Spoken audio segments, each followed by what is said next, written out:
Ladies and gentlemen, I want you to think about your life.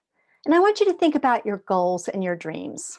My name is Judy Herman, counselor and author of Beyond Messy Relationships. One of the things that people are doing now, having gone through this year of a pandemic, they are rethinking their lives.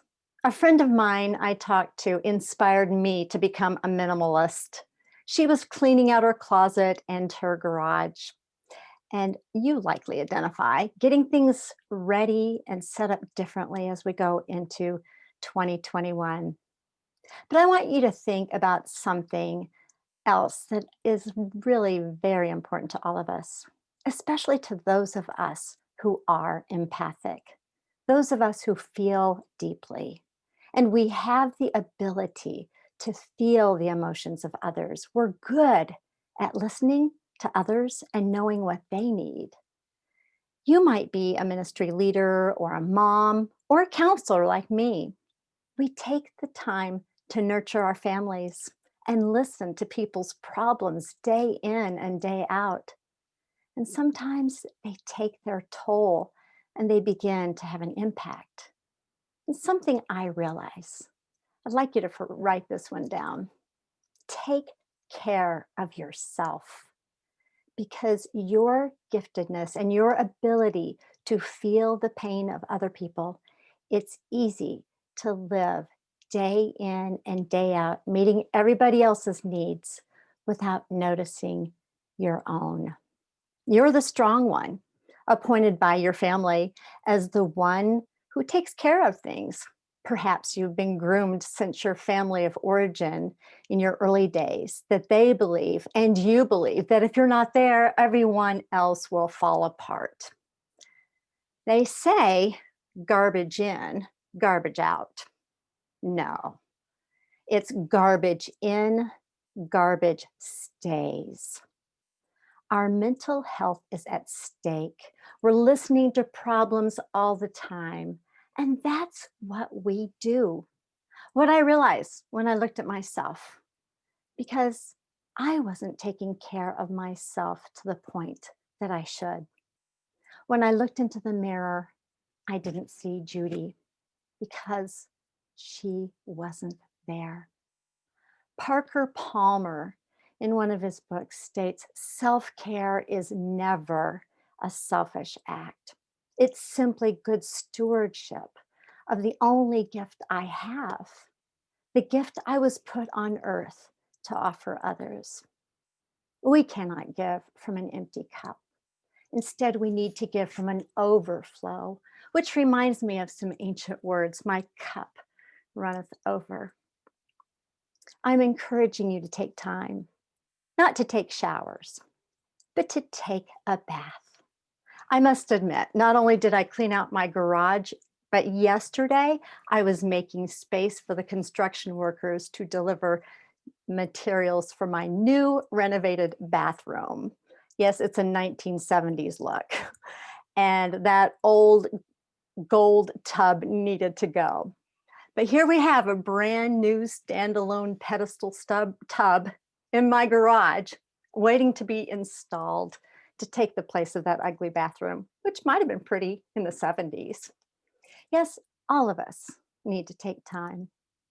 Take time for a bath with candles, flower petals, lavender bath salts, soft music, and just relax. Take time for meditation and prayer. Every morning when I wake up, even before I get my coffee, I go outside on the back deck and I look up at the stars and I say, thank you, God. Thank you for my beautiful life. I smell the trees. I'll go out, sometimes I'll go out without my shoes on and I'll feel the cold, wet deck under the soles of my feet. Just long enough to say, thank you, God, and then I'll go in and have my coffee. If you've got little kids invading the bathroom while you're trying to take a bath, make sure the door is locked. Assure them you'll be out later, but teach them. Teach them how to treat you.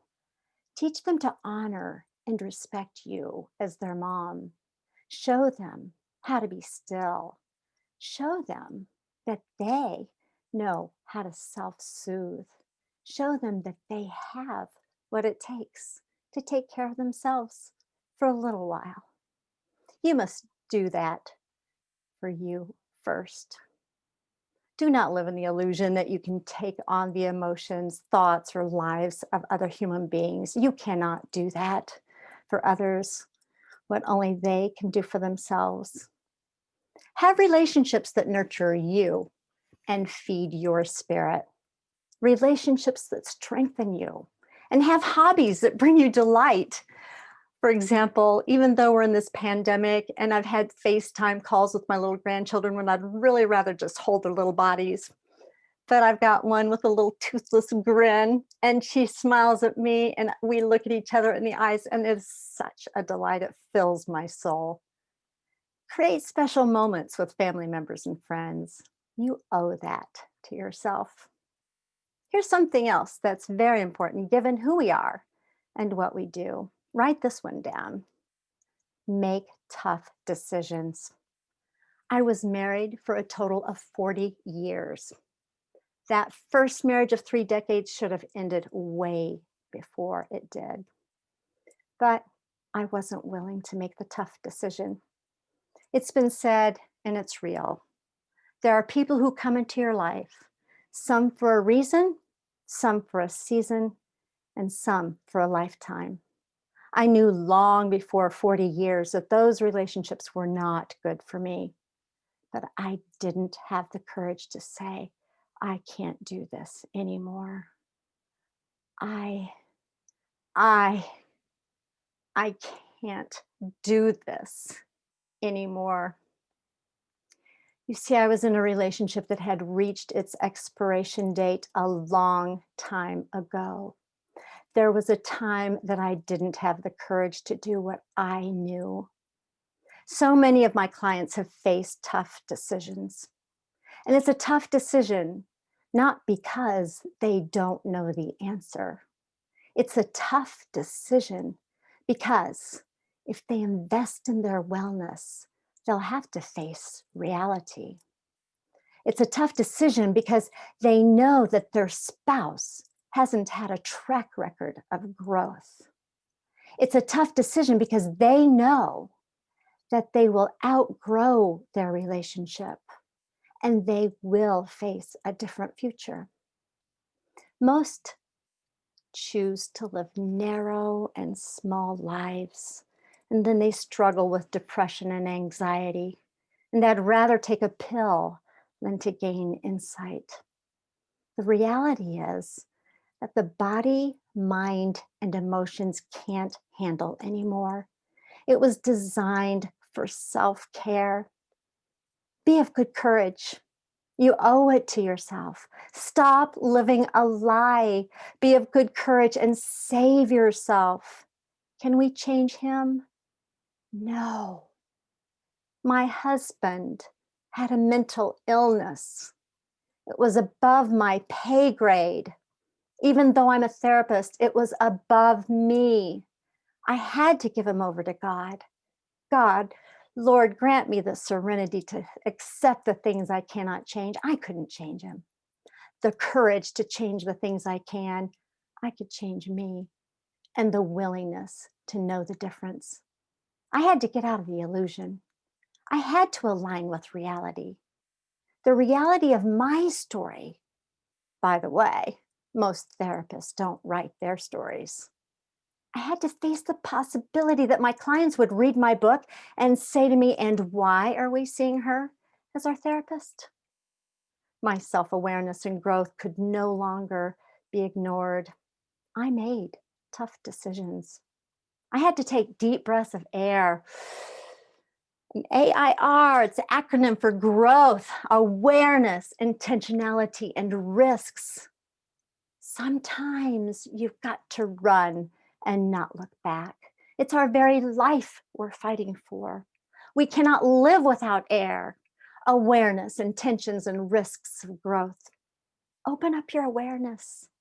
Your commitment to get out of a toxic relationship is a tough decision, and it takes courage.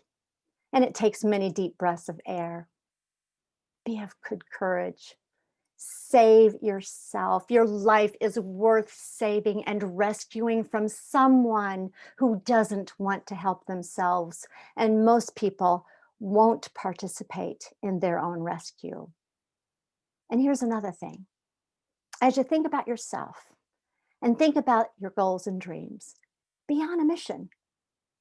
Become not just a better you, be on a mission to become the highest essence of yourself at this stage in your life. This is a divine invitation to your authentic self. The better you are, the more that you can give to yourself, the more that you can build up yourself, the more that you can take time for yourself, and the more that you can pour into yourself, and the more that you can strengthen yourself, and the better you can show up for your clients, the better you can show up for you and your family. Your clients, your family, your loved ones need your authentic and vibrant self. I've been married twice. I've helped other people be aware and co-create healthy marriages.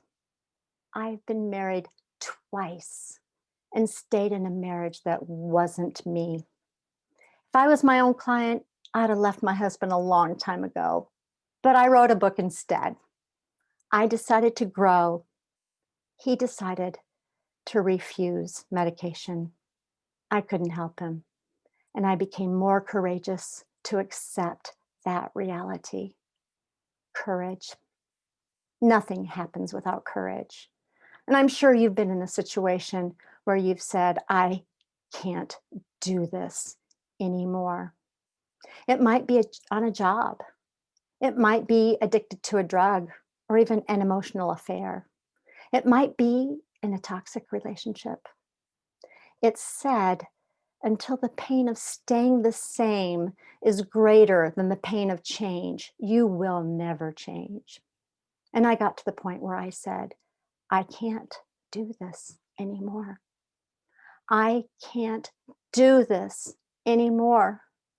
I took my life in a direction of facing my greatest fears.